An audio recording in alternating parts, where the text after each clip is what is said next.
Hey guys, welcome to my channel. সবার ফার্স্টে thank you so much যারা যারা আমার নিউ ফলোয়ার্স আছো, আমার ফ্যামিলিতে আসার বা আমার চ্যানেলে সাবস্ক্রাইব করার বা আমার ফলোয়ার্স হওয়ার জন্য থ্যাংক ইউ সো মাচ।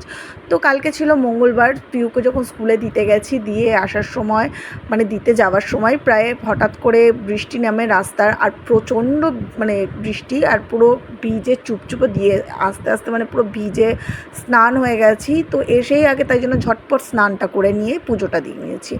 তারপর এখানে ভাবলাম একটু খিচুড়ি করব, তার জন্য একটুখানি গোবিন্দভোগ চাল, মুগের ডাল আর একটু মটর ডাল একসাথে ভিজিয়ে রেখে ঘরের টুকটাক কাজ গোছানো যা সমস্ত কাজ ছিল সমস্ত কিছু কমপ্লিট করে এদিকে কড়াই টড়াই সমস্ত রেডি করে রেখে কাজ টাজ করে নিলাম। করে নিয়ে কড়াইতে অল্প একটু তেল দিয়ে দিলাম, ততক্ষণ আমার চালটাও ভিজে গেল। তো তেল দিয়ে তার মধ্যে অল্প করে জিরে, তেজপাতা, শুকনো লঙ্কা ফোড়ন দিয়ে না ফার্স্টে তেল দিয়ে আলুটা ভেজে তুলে নিয়ে তারপর জিরে, তেজপাতা, শুকনো লঙ্কা ফোড়ন দিয়ে তার মধ্যে ওটাকে ভালো করে কষিয়ে ভিজিয়ে রাখা চাল আর ডালটাকে ভালো করে তার সাথে মানে আবার একটুখানি ভাজলাম, কষিয়ে নিলাম। আলাদা করে করিনি, খুব শর্টকাটে রান্না করেছিলাম, কারণ একটা ওয়েব সিরিজ শেষ করতে হবে। আমার না কোরিয়ান ওয়েব সিরিজের এখন ফ্যান হয়ে উঠেছি। আগে এতটা দেখতাম না, বিশাল পরিমাণে আমি টিভি খোর, তো ওয়েব সিরিজ দেখতে আমার খুব ভালো লাগে। বাট রিসেন্ট আমার কোরিয়ান ওয়েব সিরিজের প্রচণ্ড মানে ক্রাশ হচ্ছে বা নেশা হচ্ছে। তো তার জন্য যেহেতু অতনু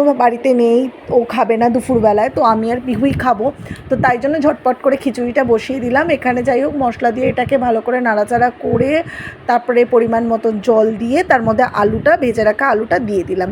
দিয়ে এখানে ভালো করে নাড়াচাড়া করে এটাকে চাপা দিয়ে দিলাম আর ঝটপট চলে গেলাম টিভি দেখতে, কারণ টিভি দেখতে আমার ভীষণ ভালো লাগে। তো ঘরের যখনই কাজকর্ম তাড়াতাড়ি করে কমপ্লিট করে মনে হয় যে নিজের জন্য একটুখানি ফ্রি টাইম যখনই পাচ্ছি তো তখনই কোনো একটা ওয়েব সিরিজ লাগাই, বা তোমরা তো আছোই আমার সাথে কথা বলার জন্য, তো তোমাদের কাছে চলে আসি নিজের কিছু কথা বলতে, যেমন এখন এসছি।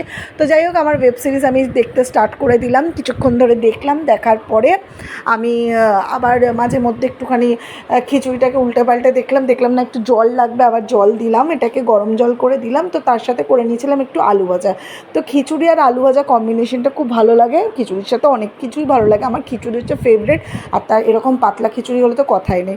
তা আলু ভাজা খিচুড়ি করে চলে গেলাম পিউকে আনতে, পিউকে নিয়ে এসে গরম গরম খিচুড়ি আর আলু ভাজা নিয়ে নিলাম, আর তার সাথে লঙ্কা ডলে খেতে জাস্ট ওয়াও, ফাটাফাটি লেগেছে। তো কালকে আমার মতন কারা